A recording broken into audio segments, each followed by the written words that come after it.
Guten Tag and welcome back to the Stories of Warcraft.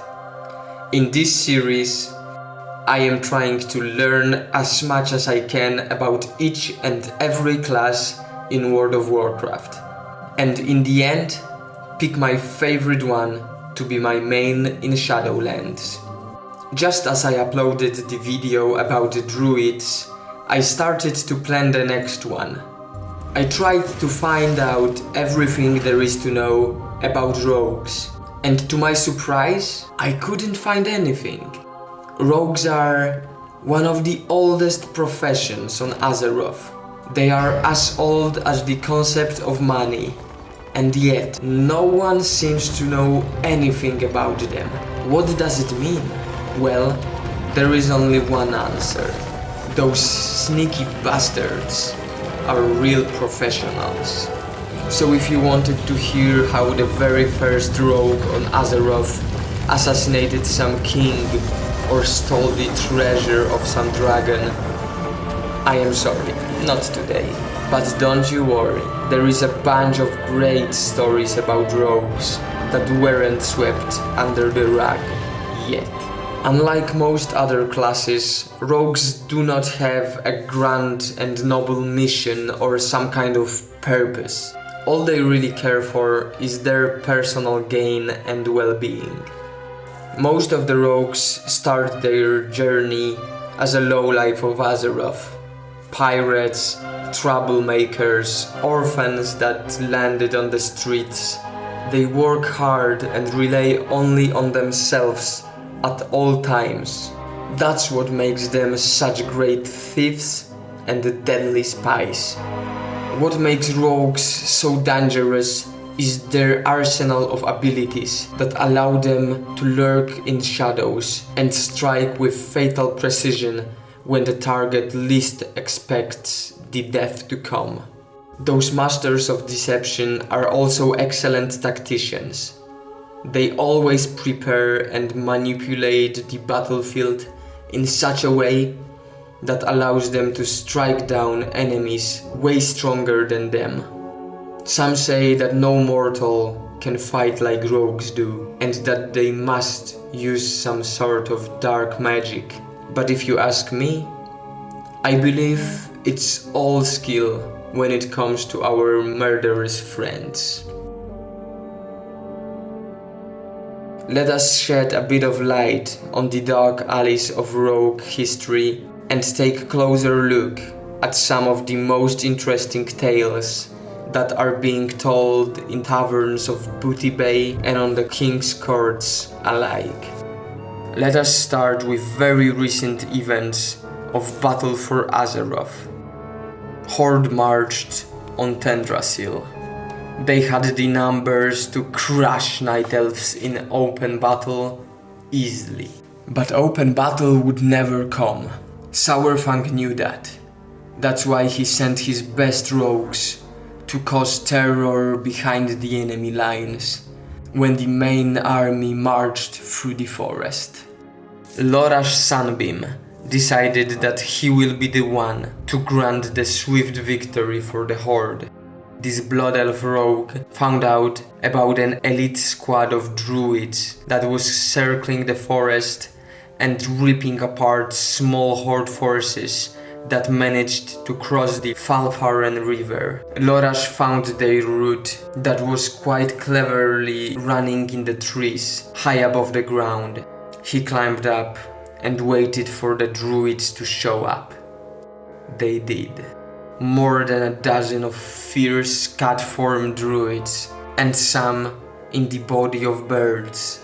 They ran past him so close that he could touch them, and they did not see him at all. Then, right as the last druid passed him, he attacked.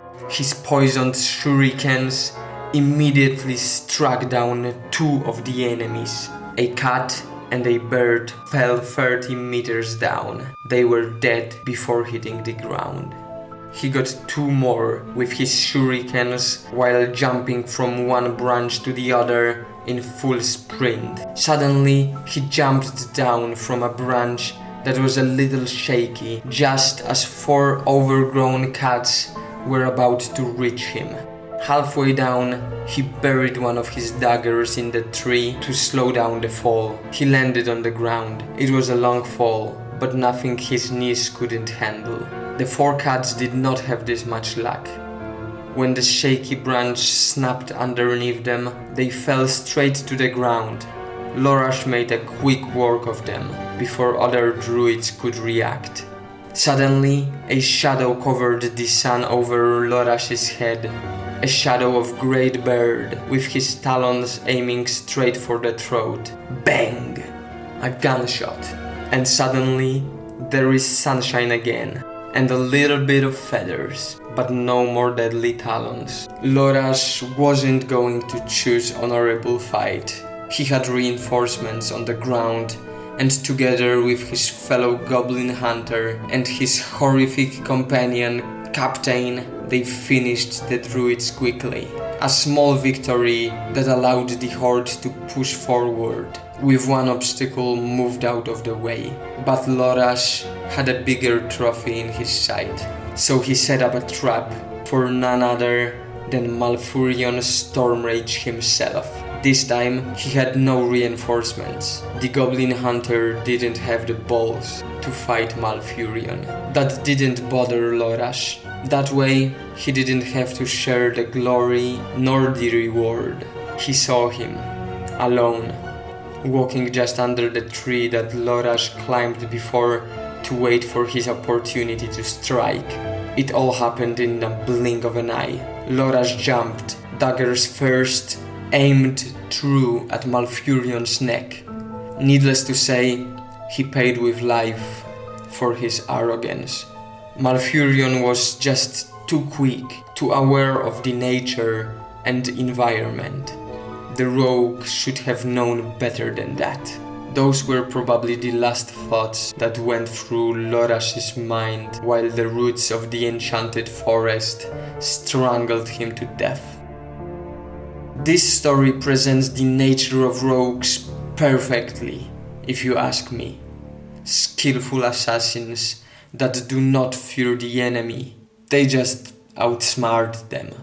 They will use the environment to their advantage, and they will not show mercy. On top of that, they do not play fair, and that grants them the much needed edge in fights against stronger enemy. But they have a very human nature. They are greedy.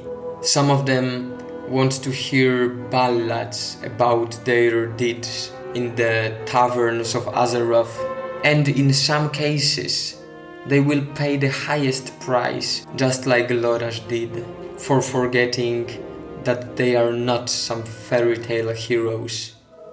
They are assassins. There are many more rogue stories that I could tell you if you want me to. But I believe that this one paints the perfect picture of a rogue class fantasy. So for this video, it will be just enough. When it comes to the gameplay, rogues are super fun with their ability to stealth at all times. They are useful as they offer the shroud that can make the whole party invisible, which makes some really fun outplays possible in both PvP and PvE. On top of that, they are performing really well in the department of DPS. My only concern is that rogues can only be damage dealers, while I seriously consider trying myself as a tank in Shadowlands. Nonetheless, rogue might just be my favorite in the competition for the title of my main in Shadowlands. Big thank you to my 2 subscribers. You really made me smile and motivated me to put even more effort to these videos. Hope you will enjoy them. Thank you all very much for watching and see you soon. Auf Wiedersehen.